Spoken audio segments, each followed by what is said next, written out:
안녕하세요. 스트로비스트 코리아의 권학봉입니다.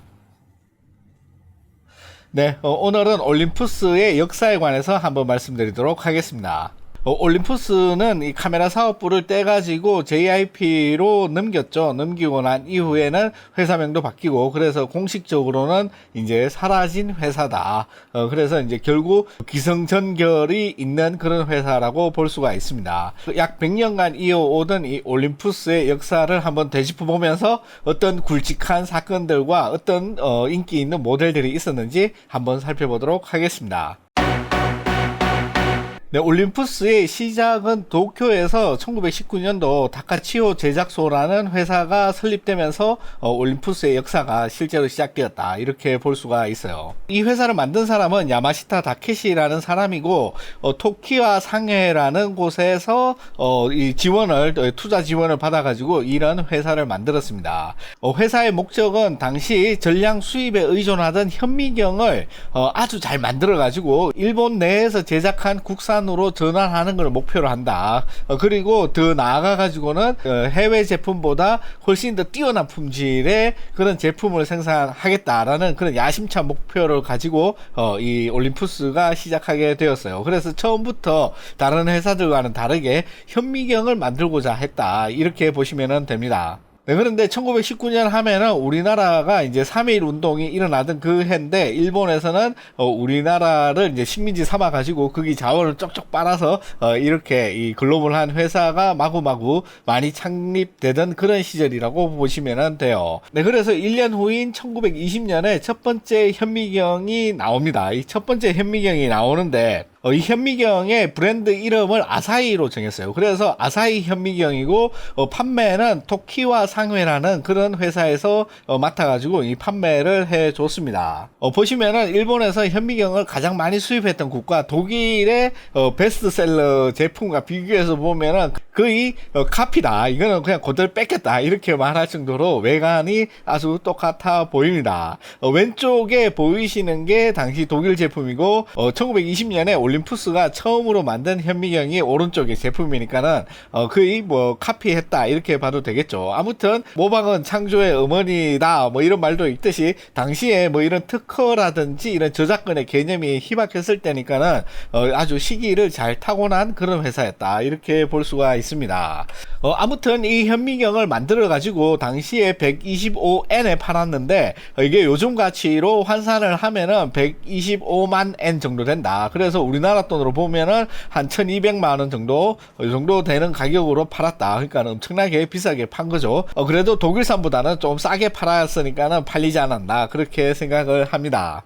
당시 판매를 담당했던 이 토키와 쇼카이가 아직도 살아있는 회사고, 이게 같은 회사인지는 모르겠어요. 토키와 쇼카이, 그러니까 토키와 상해죠. 이거를 구글에서 검색을 하면은 뭐 이상한 화장품이나 뭐 이런 거 파는 것 같은데, 이게 같은 회사에 뿌리를 둔 건지는 확실히 잘 모르겠습니다만은 아무튼 살아있는 것 같다, 이런 느낌이 들어요.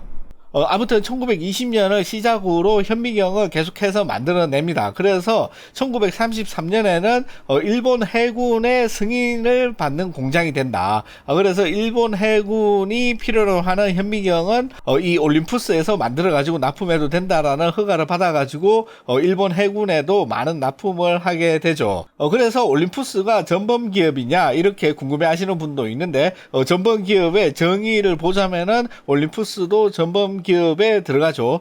당시 동아시아에서 2차 세계대전을 일으켰던 일본을 보면은 전 산업을 총동원한 그런 전쟁이었기 때문에 거기에 좋든 싫든 협조를 하고 동조를 해서 물건을 팔아먹고 이익을 남겼다. 그러면은 어쩔 수 없이 다 전범 기업입니다. 뭐 일각에서는 소니 카메라는 전범 기업이 아니다, 이러는데 미놀타가 있잖아요. 미놀타가 소니가 된 거기 때문에 거기도 뭐 똑같습니다. 일본의 다른 기업들과 마찬가지로 올림푸스도 이 전범 기업이었다. 여기에서는 뭐 벗어날 수가 없는 역사죠. 아무튼 이 올림푸스가 카메라 렌즈를 이제 한번 만들어 보겠다, 그래가지고 1935년 한 10월 달에 미즈오 광학연구소라는 거를 만듭니다. 새로 이 회사를 따로 이 자회사를 만드는데, 그 이유가 당시에는 이 일본 사정을 잘 모르겠지만은 전기에 할당제가 있었나 봅니다. 한 회사에서 규모가 커지더라도 더 많은 전기를 받을 수가 없기 때문에 아마 회사를 분리해가지고 이 미즈오 광학연구소를 만든 것 같아요. 그래서 1936년에 이제 첫 번째 카메라 렌즈를 만들었는데 한 3개 정도 만들었다고 하는데 가장 유명한 게 75mm f3.5 요 렌즈입니다. 요 렌즈인데 이 렌즈도 마찬가지로 자이츠의 테사 렌즈를 그대로 모방한 그런 렌즈다. 이렇게 볼 수가 있습니다. 그래서 이때부터 주이코라는 이 렌즈의 이름을 사용하기 시작했는데 이 주이코라는 이름은 회사에서 공모를 통해 가지고 결정한 이름인데 미주오 고가쿠죠. 이 미주오 고가쿠를 줄여말로 해가지고 주이코라는 이름이 탄생하게 됩니다. 그래서 이 렌즈 이름은 아직까지도 계속 이어져 오고 있죠. 아무튼 이렇게 렌즈를 판매를 하려고 했는데 이 렌즈가 잘 안 팔렸어요. 안 팔려가지고 어떻게 할까 고민을 하다가 그러면은 우리도 카메라 바디도 만들어 가지고 같이 팔아보자 해서 1937년도에 올림푸스에서 처음으로 카메라를 만들게 됩니다. 보시는 대로 세미 올림푸스라는 이름을 달고 나온 이 폴더형, 이걸 두룩 접어가지고 가지고 다닐 수가 있고, 촬영할 때는 얘를 갖다가 쭉 펼쳐서 이렇게 촬영하는 120mm 필름을 사용하는 645 필름과 같은 포맷인데 얘는 이 가로 세로 비율이 반대이기 때문에 456 포맷이라고 볼 수가 있겠죠. 카메라가 꽤 잘 팔렸습니다. 그래서 1940년대에는 올림푸스 6라는 6x6 정사각형 포맷의 폴더형 카메라를 만들었어요. 이 카메라 같은 경우에는 이제 렌즈도 교환되는 렌즈 교환식으로 만들었기 때문에 훨씬 더 렌즈도 많이 팔아먹었겠죠. 아무튼 다들 아시다시피 1945년에 이르려면은 일본이 2차 세계대전에 패전을 해가지고 거의 일본의 산업이 초토화되죠. 특히 올림푸스 공장은 이 도쿄에 밀집해 있었는데 1945년 5월 25일 날 도쿄 대공습이 있었죠. 이 도쿄 대공습에 어마무시한 이 네이팜탄을 때려 부어가지고 도쿄 시내가 완전히 전소되었죠. 이때 올림푸스의 가장 핵심적인 공장인 하타가야 공장이 완전히 전소합니다. 여기에서는 이제 주력 제품이 현미경을 만들고 거의 대부분의 뭐 설계 도면이라든지 모든 자료, 연구 성과 이런 것들이 다 전소가 되고 시부야 공장은 다행히 이렇게 대피를 해가지고 살아남았고, 요 이전에 이 폐망할 낌새가 보이니까는 이 올림푸스가 도쿄에만 이 공장이 있었는데 요거를 스와나 이나와로 공장을 몇 군데 분산을 시켜가지고 요런 데서는 이제 살아남게 됩니다. 그래서 이후 몇 년간은 크게 신제품이나 뭐 이런 제품이 안 나오는데 이거는 다른 일본 회사들도 다 마찬가지죠. 1950년대가 돼야지 주목할 만한 이제 신제품이 올림푸스에서 나오기 시작하는데 당시에는 이렇게 TLR 카메라가 유행이었죠. 렌즈가 2개 달렸다 그래가지고 트윈 렌즈 리플렉스 카메라라 그래서 렌즈 하나 달린 이 싱글 렌즈 리플렉스, 그러니까 SLR하고는 구분되는 그런 카메라인데 보시면은 클래식한 게 다들 어디서 한 번씩 보셨죠. 아무튼 요 카메라는 이제 올림푸스 플렉스라 그래가지고 TLR 유행에 맞추어서 개발된 66 포맷의 정사각형 요 포맷으로 촬영되는 카메라입니다.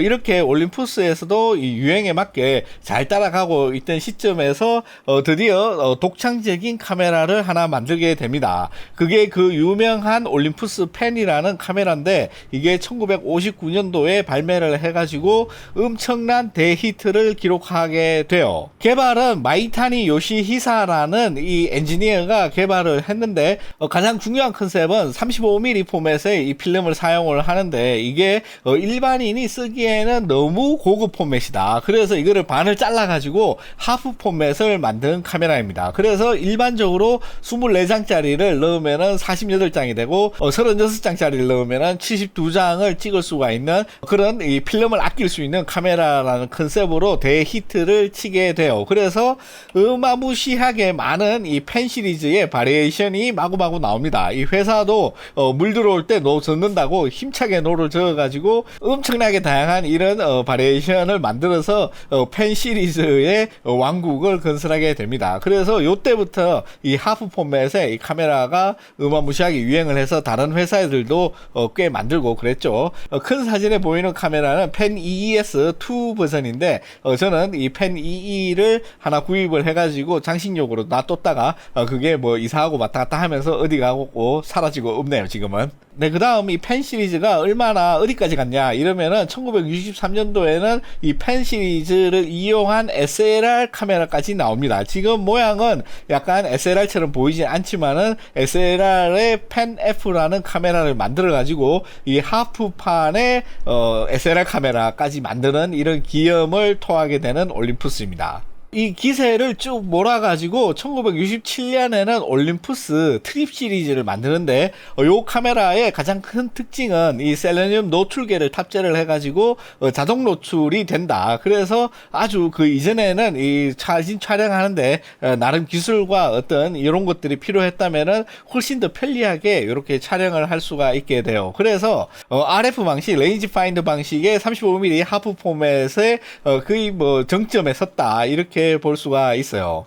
이런 노력을 바탕으로 이 올림푸스 트립 시리즈는 전 세계적으로 1000만 대 이상 판매한 카메라라는 대기록을 달성하는 그런 올림푸스에 있어서는 가장 좋았던 시절이었죠. 이런 어떤 좋았던 시절을 1960년대에 맞이하게 됩니다. 네, 이런 성공을 바탕으로 이제 드디어 풀프레임 SLR 카메라를 개발을 하게 돼요. 1972년에 OM 시리즈라는 이 SLR 카메라를 만들어 가지고 이제 본격적으로 다른 회사들과 경쟁을 시작합니다. 그렇지만은 이 전문가 시장을 꽉 잡고 있던 니콘과 캐논이 호락호락하지 않았어요. 그래가지고 이 올림푸스가 선택한 이 길은 조금 더 작고 가벼운 요런 포맷의 SLR 카메라를 만들겠다. 그래가지고 뭐 천문학 쪽이나 아니면은 매크로 촬영 뭐 요런 데서는 나름 인기가 있는 틈새 시장을 노린 그런 SLR 카메라다 이렇게 볼 수가 있습니다. 재미있는 거는 당시 올림푸스가 이 라이카를 엄청 좋아했거든요. 라이카를 엄청나게 좋아를 해가지고 라이카처럼 M1이라는 원래 네이밍으로 출시를 했는데 라이카의 반발로 인해 가지고 이름을 곧 OM으로 바꾸게 됩니다. 그 이름이 지금까지 이어져 내려오는 거라고 보시면 돼요. 그래가지고 OM 하면은 뭐 올림푸스의 M 카메라다, 올림푸스의 라이카다, 뭐 이런 식으로 자기네들은 생각을 해가지고 OM이라는 네이밍을 붙이기 시작했습니다. 그래서 사진에 보이는 것처럼 M1으로 마킹되어 있는 이 올림푸스 OM1은 그 상당히 희귀템으로 지금도 가격이 꽤 하고 있습니다. 네, 그 다음으로 이렇게 작고 가벼운 바디를 만들면서 짭짤하게 성공을 맛봤던 올림푸스가 가장 작은 이 레인지 파인더 카메라를 만들어 가지고 판매를 하게 돼요. 요런 거 같은 경우에는 담배값 정도의 크기라고 해가지고 그 당시에 굉장한 인기를 누렸던 XA 시리즈가 또 1978년에 출범하게 돼요. 그래서 이런 어떤 틈새 시장이라든지 어떤 일반인의 니즈를 잘 캐치해가지고 장사를 하는 것에 이 올림푸스가 굉장히 특화되어 있다 이렇게 볼 수가 있습니다. 그러다가 1980년대에 들어오면서 이제 본격적으로 AF 카메라가 시장에 나오게 되죠. 그런데 이 올림푸스는 이 AF에 대한 대응을 잘 하지를 못했어요, 초기에. 그래가지고 이 시장에서 완전히 밀려나는 그런 신세가 되게 됩니다. 그래서 전문가 카메라 시장에서는 올림푸스가 이제 완전히 뒷전으로 밀려나고 일반인이나 준 아마추어를 대상으로 하는 카메라를 많이 만들게 되었는데 이런 어떤 발버둥이 지금은 보기 힘든 특이하고 이상한 그런 괴작들이 많이 나오는 그런 시대를 열게 되었습니다. 아무튼 이 AF 기술을 그냥 넉넉히 바라볼 수만 없기 때문에 이제 88년도에는 OM707이라는 이 카메라를 통해 가지고 이 완전 자동 초점을 거의 정복했다. 타사와 비슷한 수준으로 올라섰다. 이렇게 자체적으로 평가를 하고 있지만은 이미 시장의 흐름은 이 올림푸스를 굳이 왜 선택을 해야 되느냐 이렇게 해가지고 완전히 묻혀버리는 그런 카메라가 되었죠. 또 1989년도에는 AZ4라는 이 카메라가 나오게 되는데 지금 봐도 아주 괴랄한 이런 디자인이고 적응이 안 되는 디자인이지만은 의외로 이 재미있는 아이디어가 녹아있는 이런 이상한 카메라 이런 것도 많이 개발하게 되는 게 올림푸스였습니다.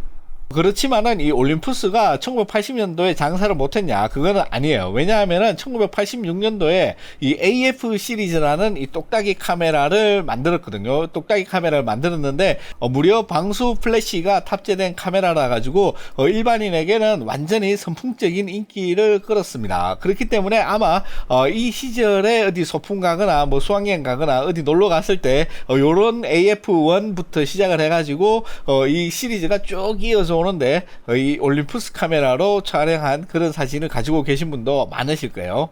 그런데 이런 똑딱이 카메라가 아니라 조금 더 전문적인 고품질의 사진을 찍고 싶다. 그렇지만은 이 전문가용 카메라처럼 어렵고 복잡하게 많이 배우고 싶진 않다. 이런 니즈가 분명히 있기 때문에 요거를 잘 캐치한 올림푸스가 일종의 요즘 말로 하면 하이엔드 카메라를 출시를 하게 되죠. 그게 이제 L 시리즈인데 여러분들이 보시는 대로 나름 이 1980년 90년 괴작 시리즈와 어깨를 나란히 하는 상당히 독특한 디자인의 카메라가 나옵니다.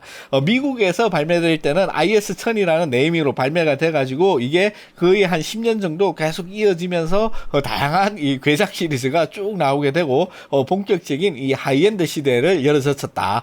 이런 평가를 할 수가 있어요. 이런 시대적인 흐름에 맞게 1999년에는 이 똑딱이계에서 슈퍼 줌이 되는 이런 카메라도 내놓습니다. 지금 보면은 약간 흉측하게 생겨가지고 많은 인기를 끌지 않았을 거라고 생각을 하는데 당시에 이 카메라가 이렇게 많이 땡겨진다 이러면은 사람들이 전부 다 우와 하던 그 시절이었기 때문에 아마 이 카메라도 상당한 인기가 있었을 거라고 생각을 해요. 아무튼 전문가 시장에서는 1980년부터 다른 회사와 경쟁해서 많이 밀리기 시작한 올림푸스였지만은 이 장사, 돈 버는 장사 하나만큼은 어느 회사와 비교를 해도 크게 밀리지 않았던 이 회사였는데 이러한 자금력을 바탕으로 그 누구보다 발빠르게 디지털로 전환을 한 회사이기도 합니다. 그래서 1996년에 이미 디지털 카메라를 판매하기 시작했다. 이 점은 굉장히 인상적인 점이라고 할 수가 있어요.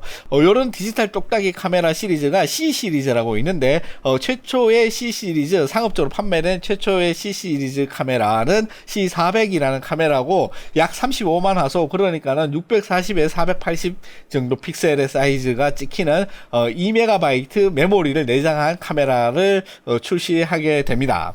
이 디지털 카메라 시장에 이제 확신을 가진 올림푸스는 본격적으로 하이엔드 똑딱이를 만들기 시작을 해요. 1999년에 나왔던 C2000Z라는 이 디지털 하이엔드 카메라가 있는데 요거는 무려 211만 화소, 그러니까는 1600에 1200 사이즈에 지금 봐도 그렇게 뭐 부족하지 않은 성능의 사진을 만들어냈다. 그리고 2.5배 줌 렌즈를 탑재를 해가지고 다른 경쟁사들과 이 디지털 시장에서는 크게 어려움 없이 경쟁할 수 있는 기반을 마련했다. 이렇게 평가할 수 있습니다. 메모리는 올림푸스가 채택한 스마트 미디어라는 메모리죠. 요 메모리 사진 보면은 이게 뭔가 떠오르시는 분은 아마 나이가 꽤 되신 분이라고 생각을 합니다.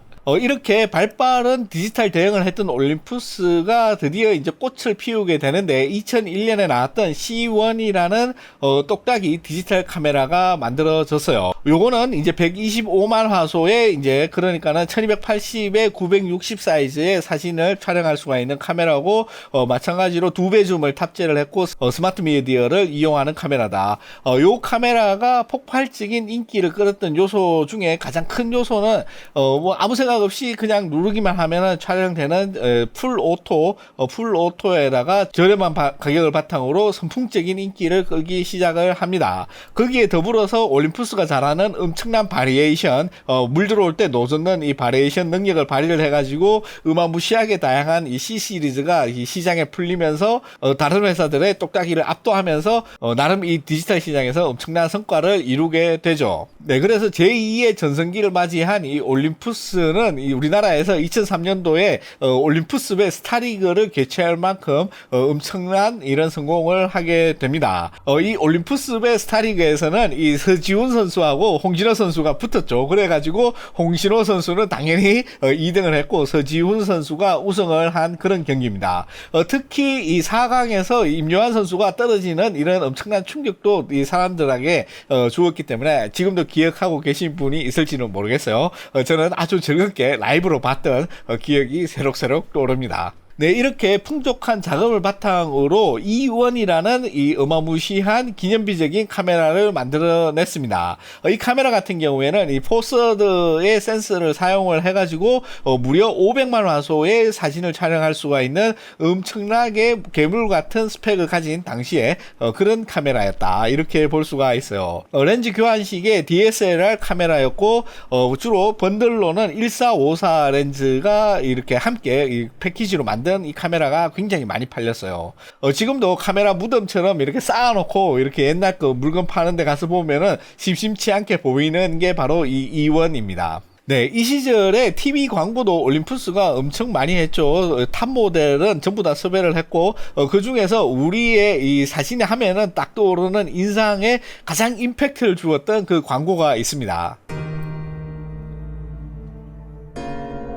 지금 봐도 이 사진 찍는 사람 하면은 이런데 한번 가보고 싶다 이런 생각이 들 정도로 아주 광고를 잘 만들었어요. 이 베리 레이트건이라는 이 사진 작가는 당시 우리나라에서 가장 유명한 외국 사진 작가가 아니었나 그렇게 생각을 합니다. 당신의 사진이 충분히 만족스럽지 못하다면 당신은 사막 안으로 충분히 들어가지 못하는 것이다. 무릎까지 빠지는 그날의 모래바람 속에서도 나는 그 말을 잊지 않았다.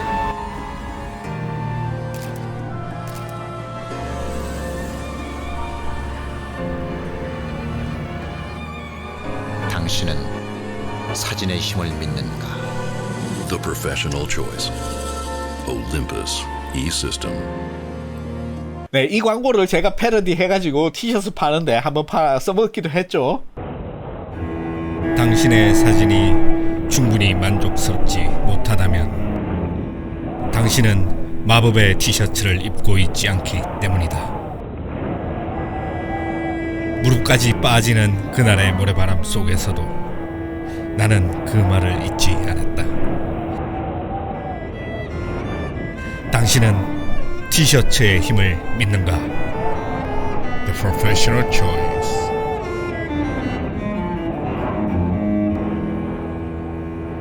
이런 인기에 힘입어가지고 마이크로 포서드 시대를 열어제끼죠. 이 파나소닉과 함께 열어제끼는데 펜 E1이라는 이 카메라는 SLR 방식을 버리고 본격적인 미러리스, 요즘 대세가 된 이 미러리스 방식의 마이크로 포서드 시스템이 되었습니다. 올림푸스에서는 최초의 마포 시스템 카메라였고 1230만 화소를 가진 이런 카메라였다. 이거 같은 경우에는 지금 사용해도 크게 무리가 없을 정도의 카메라가 아닐까 그렇게 생각을 합니다. 물론 최초의 마포 카메라는 이 파나소닉 G1이 이 세계 최초 타이틀을 가져가긴 했지만은 이 올림푸스도 이 이후로 파나소닉과 함께 굳건한 이 마포 군단을 형성하게 되죠.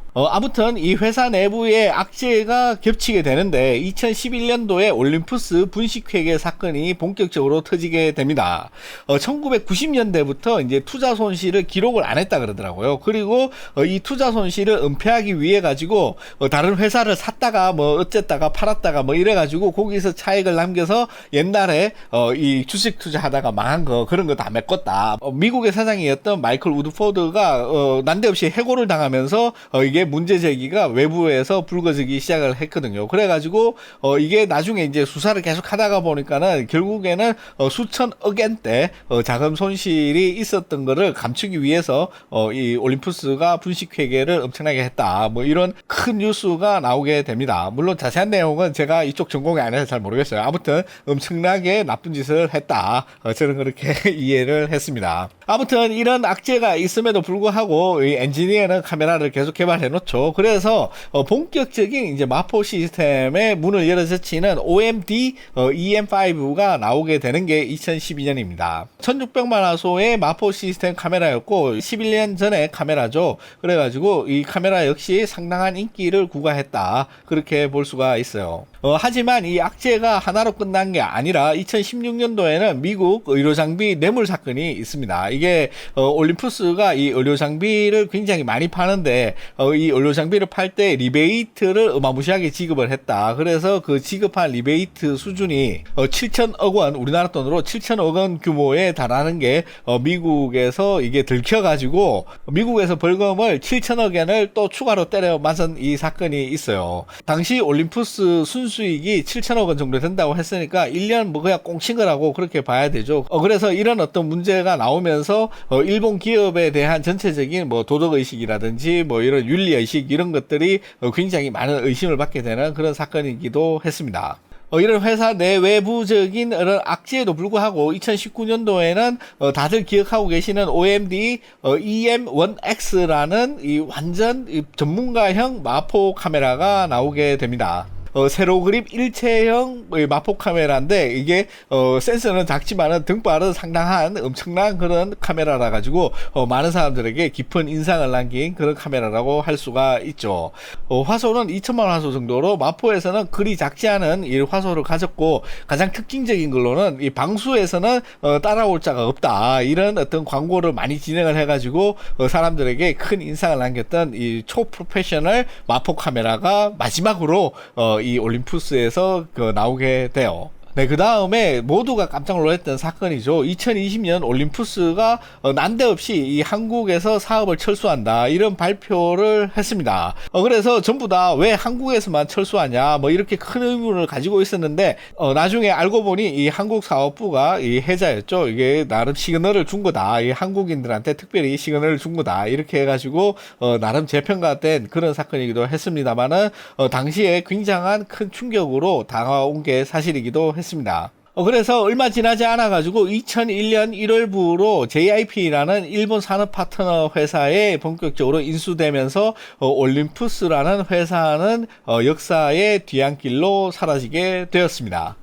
이 JIP라는 회사는 뭐 남주기는 아깝고 그렇다고 이거 하기에는 좀 그런 회사들이 주로 모여가지고 짬처리 당하는 그런 종류의 회사가 아닌가 그렇게 생각을 해요. 그래서 옆방에 보면은 소니의 바이오 노트북이 또 있죠. 굉장히 옛날에 유명했는데 지금은 이 골방에 같은 이웃을 하고 있는 이 올림푸스 카메라가 있습니다. 네, 이렇게 거의 100년을 이어오던 회사가 전성기도 있었고 가장 잘 나갈 때도 있었는데 결국에는 이 엄청난 임팩트를 남기지를 못하고 그냥 쪼그라들어 가지고 일종의 백색 외성처럼 아주 가늘게 빛을 내면서 아직까지는 살아는 있다. 이름도 바뀌고 뭐 회사도 바뀌고 다 바뀌었지만은 그 느낌은 살아는 있는 정도, 흔적은 남아 있는 정도가 되었다. 그래서 나름 씁쓸하기도 하고 쓸쓸하기도 한 이런 느낌이 있습니다. 다들 아시다시피 요즘 카메라 업계가 전반적으로 뭐 크게 대중적인 인기를 얻고 있지 못하기 때문에 이 올림푸스의 한사리를 보니까는 남일 같지 않아 가지고 조금 그 뒷맛이 개운치 않은 게 사실이기도 합니다. 아무튼 오늘은 이렇게 올림푸스의 역사에 대해서 처음부터 끝까지 한번 살펴봤습니다. 어떻게 재밌게 보셨는지 모르겠고요. 다음 시간에는 더욱 즐겁고 재미있는 내용으로 또 찾아뵙도록 하겠습니다. 고맙습니다.